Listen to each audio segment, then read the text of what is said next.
Beauty is so important for our culture because it enriches our lives to a great degree. I think if we didn't have art and beautiful art, our lives would be much less full, much less rich. So imagine a church without statues or paintings.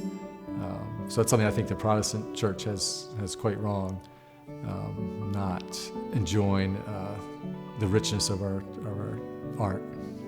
It's a natural world mostly that inspires me, the created world, landscapes and faces and figures. I especially love painting people, so I do a lot of portraits, and these religious paintings I've been doing lately enable me to do that. I'm very thrilled to be part of the tradition of realistic art. And I did this drawing of him, and then tried it here in this is my compositional drawing to try to figure out the whole composition with all the figures. Then once I get that set, then I'll enlarge it to a full-size drawing, just charcoal. If somebody's head's too big or too small, it'll certainly show. So I'm trying to get the placement just right on this big canvas. The way God lets a husband and wife participate in creation of a child, I think he lets us as artists participate in his creation to some small degree, mimicking what he created. It's been neat knowing that you're going to be in this painting and it's going to be around longer than you are. I guess it makes you want to be a better person knowing that when you're representing a saint.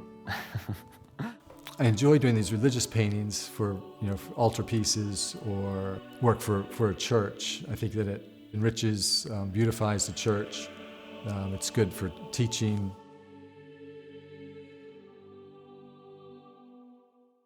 I enjoy very much seeing a child, or maybe my own children, looking at my paintings and realizing that it's a way for them to learn the Bible stories.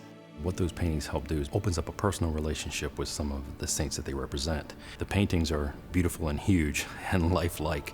Creates a great conversation piece even around our kitchen table, which is very beautiful. There does seem to be a lot of ugliness in our culture today, and probably the reason for that must be the drift away from a sort of God-centered sense of reality. If there's no God, then why does beauty matter? But if you believe in God and believe that he created the world, then the true, the good, and the beautiful mean so much to you. So that's what I try to do with my art is try to show something that's true, good, and beautiful.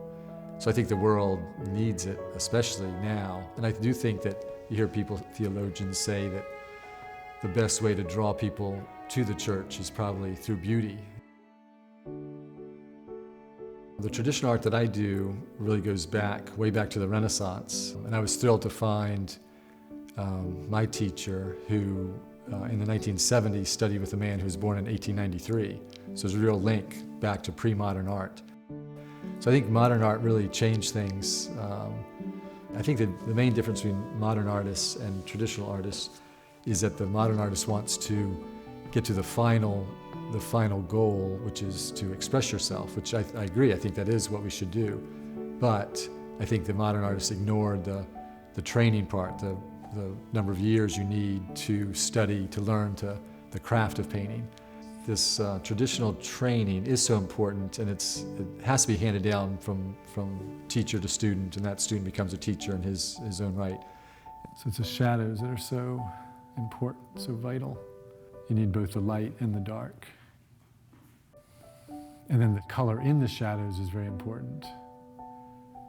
My teacher, Paul Ingbertson, would often say is the strength of a painting comes from the colors in the darks. I would like to emphasize that to young people that are interested in art, that they should pursue it.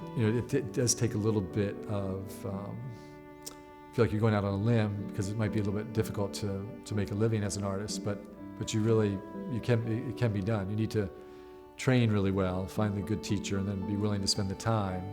So I'm very, very pleased to have this profession and be able to do it. So I recommend young people trying to pursue that.